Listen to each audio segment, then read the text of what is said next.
Who knows what evil lurks in the hearts of men? The shadow knows.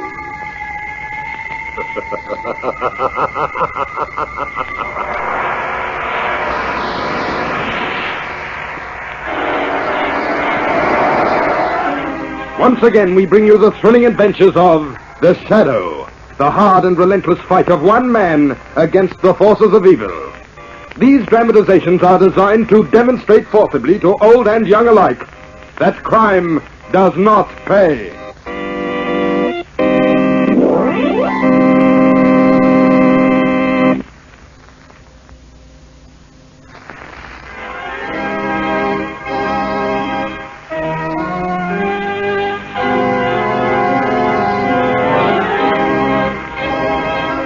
The Shadow, mysterious character who aids the forces of law and order, is in reality Lamont Cranston, wealthy young man about town.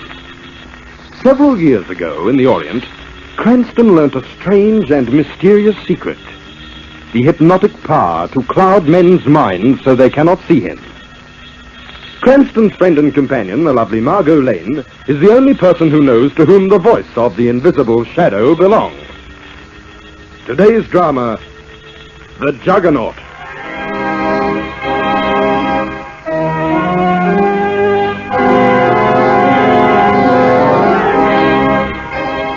Our story begins as Ulysses Grant, world-famous automobile engineer and inventor, admits two visitors to his home. My name is Frederick Butler, Mr. Grant, and this is my associate, John Gibbons.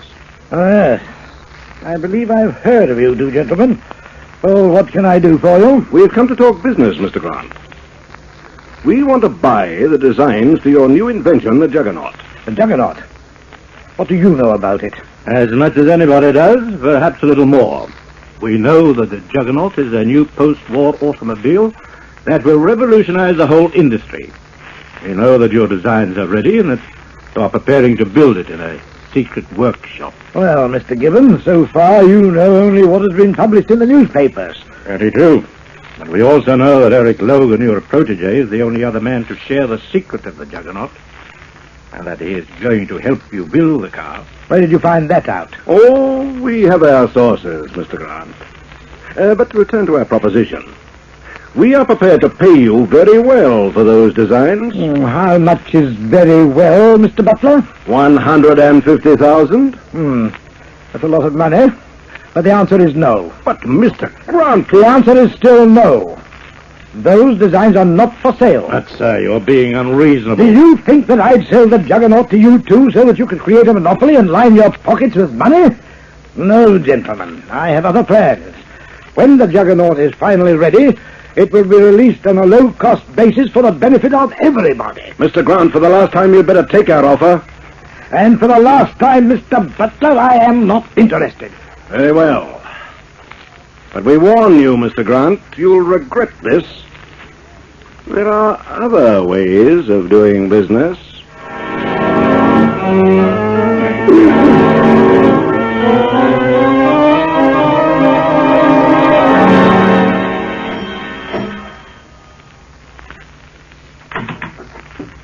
Mr. Logan? Eric Logan? Yes? I'm Frederick Butler. This is Mr. Gibbons. Oh, yes, you phoned me. Come in, won't you? Who is it, Eric? Oh, Barbara, this is Mr. Butler. How do you do? Gibbons. How do you do? Now, gentlemen, what can I do for you? Well, we are here on a confidential matter. Oh, I'll go, Eric. Oh, no, Barbara, stay. I have no secrets from my wife, Mr. Butler. Very well. Well, here's how things stand, Logan. We know that you're working with old Ulysses Grant on the Juggernaut.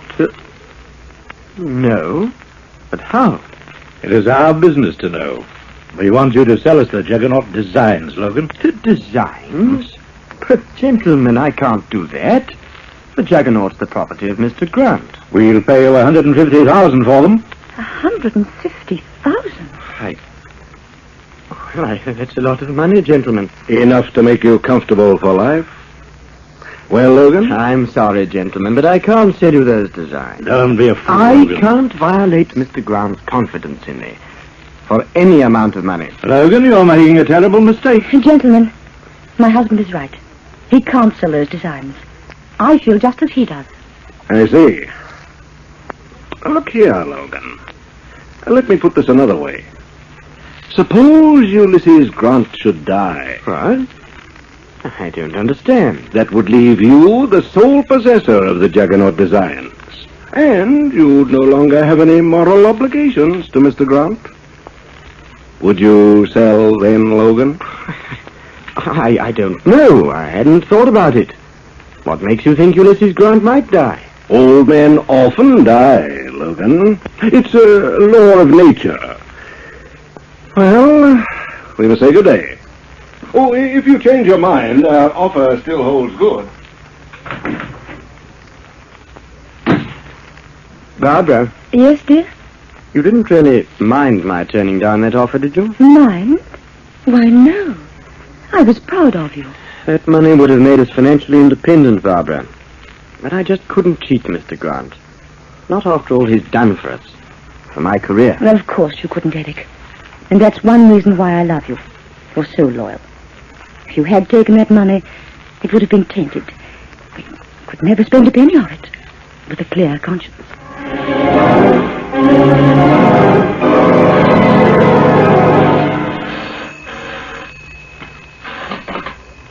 Hello?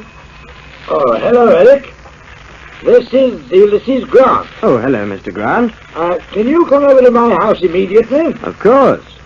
But what's the matter? Well, I hate to call you at night like this, but I've got a special problem concerning the Juggernaut transmission. I'd like to discuss it with you. All right, sir. Are you all alone? Yes. I sent all the servants out. Don't want anyone spying on us. Get over here soon, will you, son? Of course. I'll start right away.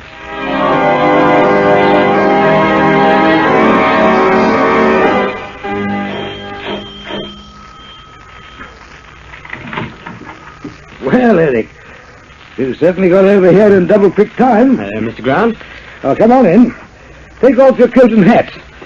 I've been thinking over that transmission problem, and I think I've finally ironed it out. Oh, that's fine, Mr. Grant. Yes,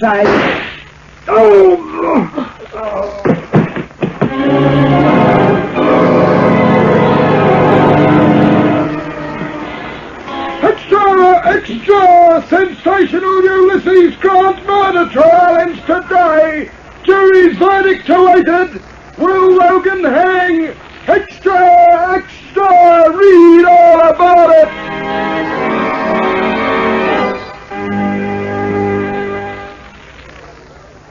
Lamont, you've hardly touched your food. Yes, I know. I'm not hungry. Thinking about Eric Logan. Yes. Margot, I'm sure he hasn't a hope. Certainly looks that way. You know, I just can't believe that Eric killed Ulysses Grant. I've known him for years. And, well, it just doesn't make sense. You know the kind of fellow he is, Margot, an idealist, a true scientist, completely wrapped up in his work. Yes, and he worshipped the ground Ulysses Grant walked on. Hey, Margot, when you stop to analyze it, all the evidence against Eric was purely circumstantial. The whole case hinged on the testimony of Butler and Gibbons, those industrial promoters. Yes, that's right. Their testimony was pretty damaging. Yes, they're a pair of shrewd customers, Margot. And they said that they had heard Eric boast that he'd be the sole possessor of the Juggernaut plans if Grant died. Why... Lamont, What is it, Margot? speak of the devil, or rather devils. Butler and Gibbons. They're coming over this way to our table. I wonder what they want. Mr. Cranston? Miss Lane? Yes? I'm Frederick. Yes, I know. We saw you at the trial. Oh. Yes, a very unfortunate case. Very. I feel sorry for young Logan. I'll bet. What was that, Miss Lane? Nothing. Mind if we sit down, Cranston? Well, there are 2 chairs here. Thanks. Mr. Cranston, of course you realize that Eric Logan is almost certain to be hanged. Yes, thanks to you 2 gentlemen. Now, look here. Careful, John. This is no time to lose your temper. Mr. Cranston, you are a close friend of Eric Logan, are you not? Yes. And naturally you do anything you could for him. Naturally. Isn't it a little late for that, Mr. Butler? Oh, no, not exactly. Eric Logan's beyond help, I'm afraid, but there's his wife. Barbara? What about her? She needs money, Mr. Cranston. If Logan dies, he'll leave her practically destitute. Look here, gentlemen. What are you driving at? Just this. Eric Logan is the only man who knows the whereabouts of the Juggernaut designs. You're quite sure of that, Mr. Butler? Positive. They were not found in Grant's house, safe deposit vault, or among his other personal effects. But we know that they exist, and that Logan has them. The point is this, Mr. Cranston. When Logan dies, the secret of the Juggernaut will die with him. Unless what, Mr. Gibbons? Unless he passes them on to someone else. I see. Now we see exactly what this is leading up to. In short, Mr. Cranston, we're prepared to pay heavily for those designs. The loss of the Juggernaut, a real mechanical miracle, would be a catastrophe to the world. That's very altruistic of you, Mr. Gibbons. But I have a practical sort of a mind. Where exactly do I fit into this scheme of things? I'll answer that, Cranston. We think you could persuade Eric Logan to part with those designs on the basis of your personal friendship with him. And turn them over to you, is that right? That's right. When he does, we'll deposit a certified check in Barbara Logan's name for $250,000. That's a lot of money. As you say, Miss Lane, it is a lot of money. And what do I get out of this, Mr. Gibbons? Well, we're willing to pay you a very handsome commission, Mr. Cranston. 50,000. Well? The answer is no. I should think so. Very well. We'll raise it to 100,000. Now, look, gentlemen. I don't like you, and I don't like your proposition. And I'm not in the habit of making a profit by trading on a friend's life. Cranston, I've had enough, Butler. Now take your partner and get out.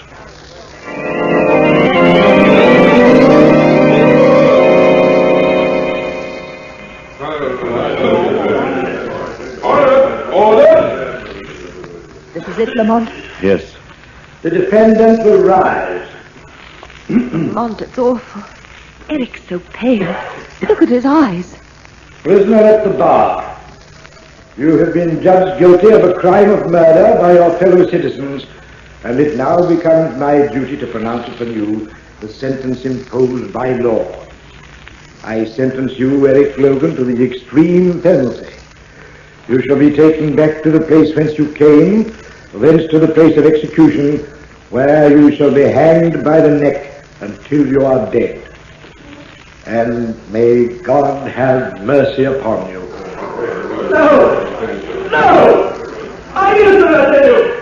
You're executing an innocent man! It was Butler and Gibbons! They murdered Ulysses Brown!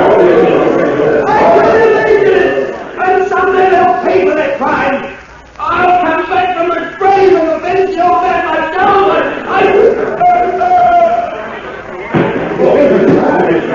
All right, move back! Collapse! Order in the court! Oh, he's all right. They're helping him up. For a moment, I thought... Lamont, look! Yes. He's broken away from his vows. Lamont, he's running straight for a window! They missed him. He's still going.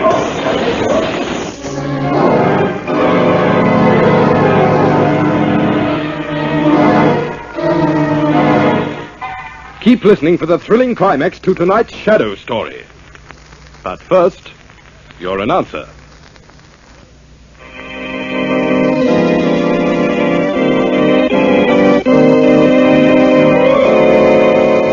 And now, back to the Shadow. It is just a year since Eric Logan made his sensational escape from the courtroom. Now we find Lamont and Margot with Commissioner Weston at police headquarters.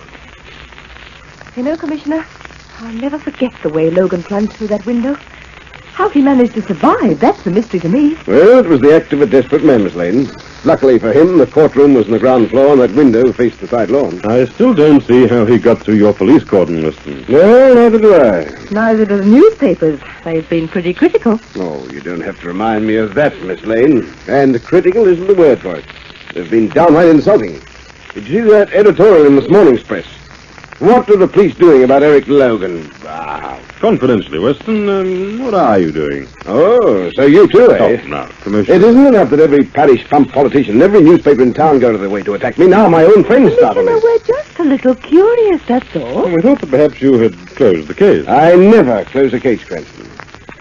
And what's more, I'll let you in on a little secret. Yes? I expect to have something concrete on this Logan mystery any day now. You do? I do. How?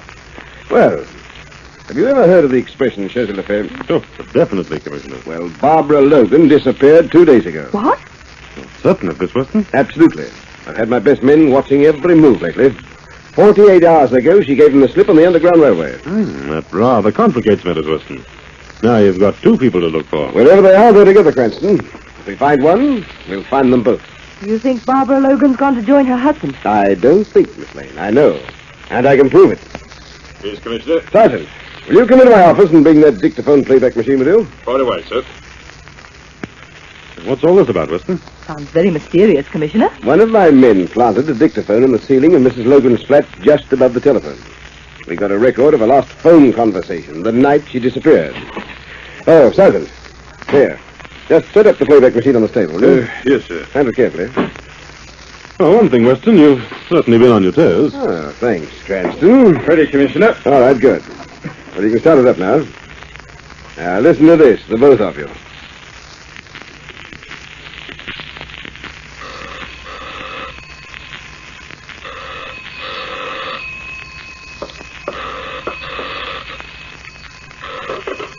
Hello? Eric! Oh, my dear, where are you? At the secret workshop. But where... Oh, so that's where you've been all this time. That's what you meant when you said you'd come back from the grave. And you say you've finished Juggernaut. Yes. Yes, of course, Eric. I'll come at once. That's all there is, Commissioner. All right. Well, Cranston? Very interesting. Very. So Zetty's come back from the grave, eh? I wonder what he meant by that, Lamont. I wonder. What we do know is that Logan is still about and his wife... Oh, excuse me. Weston speaking. Who? Frederick Butler. All right, send him in. Well, I wonder what he wants. Probably the shirt off your back, Commissioner. Yes, and with interest. Commissioner Weston, I need your help. You've got to protect me. What are you talking about, Butler? Protect you from whom? Eric Logan. Logan? Yes, he just called me. Threatened to kill me tonight. I came right down in my car. Now, look here, Butler. Did your partner, John Gibbons, get the same kind of phone call? I don't know. I dissolved partnership with Gibbons. We're no longer in business together. All I know is that Logan has threatened to kill me. Well, in a way, you can't blame him. He's already been convicted of murder, and he has nothing to lose. Yes, I never thought of that. Look, if I said that Gibbons and I worked out the story between us, testified falsely... That'll be perjury, Butler. It's perjury or death, Butler. It's true. Gibbons and I, all our testimony was false. Look here, Commissioner, you've got to contact Logan somehow. Now, just a moment, Butler. Calm yourself. But I tell you, Logan will stop at nothing. We'll do everything possible to ensure your personal safety. You just get into your car and drive back home. Alone? But, Commissioner... Don't you worry, you won't be alone. Mr. Cranston, Miss Lane, and myself will be in a police car right behind you.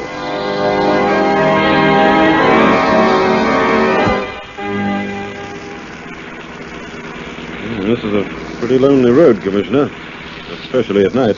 As the old saying goes, it's a nice place for a murder. Well, I wouldn't worry about it, Miss Lane. There's Butler's tail light up ahead there. I've already sent every police car in the area up to his place. If Logan gets through this cordon, he'll either have to be Houdini or the Shadow. Commissioner, listen. Yeah. Curious. Wonder what that is. Sounds like some kind of rocket. Coming towards us. Getting closer. Lamont, what are those lights that just went on? Well, they seem to be headlights. And they're blinding. They're coming right at us. There's a black shape behind those headlights. It's coming down the road at terrific speed. Lamont, it's heading straight to Frederick Butler's car. Driver, pull to the side of the road. Look out!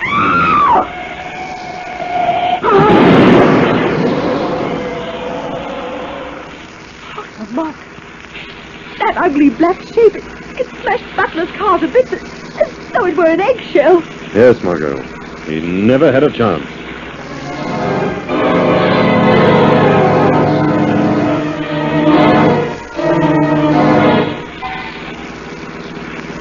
Tired, Margot? A little. I'll take you home. What you need is some sleep. I don't think I'll ever be able to sleep. Lamont, what we saw tonight, it was something monstrous. More than that, Margot. It was almost fantastic. Incredible. That shape came along the road like a bullet. Smashed Butler's car like a battering ram and was off into the night. It didn't even slow up. Lamont, what do you think it was? I think we saw the Juggernaut, Margot. Then you think that Logan... Yes. He promised to kill Butler, and Butler died. Margot? Yes? Did you notice the direction in which the Juggernaut headed after it smashed Butler's car? I think it went to the right, down River Road. Yes, and River Road is a dead end. There's nothing on that road between the point of the murder and the river itself, except Haven Cemetery. Haven Cemetery? Well, what about it? Remember what Eric Logan told his wife over the phone? Yes, he said something about being at the secret workshop, that he'd come back from the grave to... What? Back from the grave? Yes, and it so happens that Ulysses Grant's mausoleum is located in Haven Cemetery, Margot. Then it might be the secret workshop. The only thing to do is to go there and find out.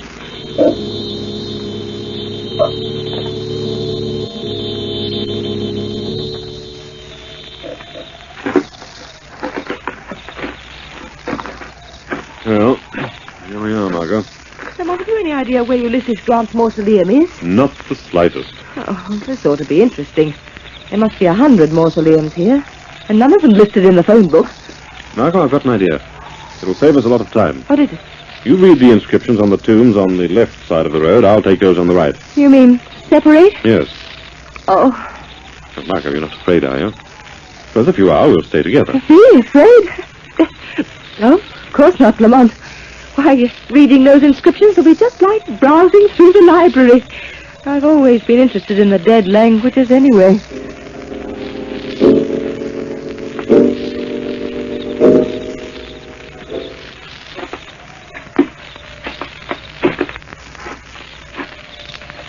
The least Mr. Grant could have done was to leave his forwarding address. This is worse than flat hunting. Well, let's have a look at this one. Looking for someone? Don't move or I'll kill you. All right. Now turn around slowly so that I can see your face. What? Why, it's Margot Lane. Eric! You alone? No, Lamont's around somewhere. Listen, Miss Lane. I know you don't understand what this is all about, but I've got to talk to someone. Here, let's go inside. You mean inside the mausoleum? Yes. Oh, but how can There's we... a button hidden in this stone wall. As you see, it opens a wide door. It's wide enough for the Juggernaut to get through. Juggernaut? Yes, I've just finished it. This was my secret workshop, Ulysses Grant's tomb. Now it's the Juggernaut's garage. Mr. Grant and I planned it this way, in case he died. Only I was left to continue the great work. No one would ever think of looking for me here. But come in, Miss Lane.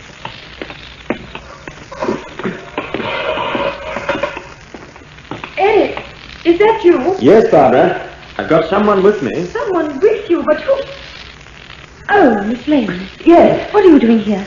How did you know where to find her? Well, it's a long story, Mrs. Logan. Never mind about that. Here. Come and look at the Juggernaut, Miss Lane. Wait till I remove the tarpaulin cover. Oh. How do you like it? Well, I don't know. It looks so strange. Perhaps it does. But in the future, the streets will be crowded with Juggernauts, Miss Lane. So see, it's completely accident-proof. You save countless lives. Now lost to automobile accidents. Come on, Barbara. You too, Miss Lane. We're going for a drive. Where? I'm going to drive it to the city, to the Science Institute, and turn it over to the authorities there. You can't, Eric. You're wanted for murder. They'll arrest you, send you to the gallows. I'll have to risk that, Barbara. This is the moment I've been waiting for. To bring this car to the whole world. My work is finished. So are you idealistic fool. What? You killed him. Yes. Why? Never mind about that. Get in the Juggernaut. No. You'd better, Miss Lane, for your own good. I'm warning you. There. I knew you would listen to reason.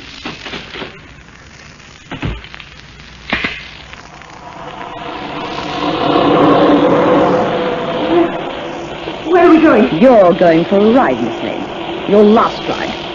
And I've got a date with John Gibbons. John Gibbons? Yes, signed to live in the Juggernaut. for 500,000. Just think of it. 500,000. And all mine. So that's why you killed your husband. Yes, Eric was a fool. A fortune stood in his grasp. If Ulysses Grant was removed. So you killed Ulysses Grant, eh, Mrs. Logan? What's that? I heard a voice. Yes, Barbara Logan, you heard a voice. The voice of the Shadow. Shadow, you can't prove a thing. But I can. I saw you murder your husband. And it was you, Barbara Logan, who murdered Ulysses Grant in conspiracy with Butler and Gibbons. You thought that with your husband facing a murder charge, he would sell the secret for your sake. No, Shadow. It's not true. Yes, Mrs. Logan. You were ready to send your husband to the gallows for the money that Gibbons and Butler promised to pay you. But your little scheme didn't work, did it? No. No, it didn't. Was it you who was driving the Juggernaut earlier this evening, Mr. Logan? Did you kill Frederick Butler? Yes, I tried to persuade my husband to kill him, to revenge himself. Eric went as far as to call Butler, but he wouldn't go through with it. Why did you murder Butler? Because Gibbons offered me 500,000 for the Juggernaut. Butler wouldn't agree to that. They quarreled. So you killed Butler to get the 500,000 instead of a smaller sum? Yes. The Juggernaut was worth it. It still is. And I'm not going to give it up without a fight. Drop that gun! Drop that gun, Mr. Logan! Look out, Miss Lane! Miss Lane, are you all right? Yes, the car swerved. He missed me. Shadow, he's heading right for that crowd of people. I'm sorry I have to do this. All right, Miss Lane. You won't bother us anymore. I'll take the wheel.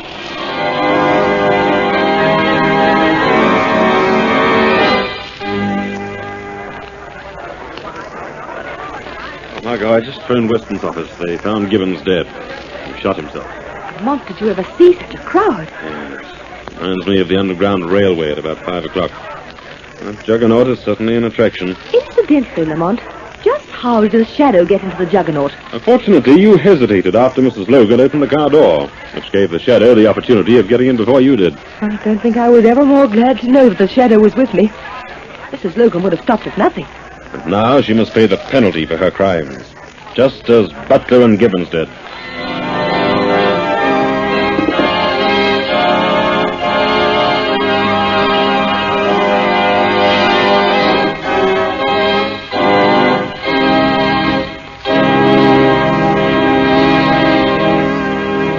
In a moment, we'll tell you something more of The Shadow. But first, your announcer. Next week, same time, same station, once again we bring you The Shadow. Be sure to listen. This feature is produced by Reg Johnston for Grace Gibson Radio Productions, a masterpiece of suspense.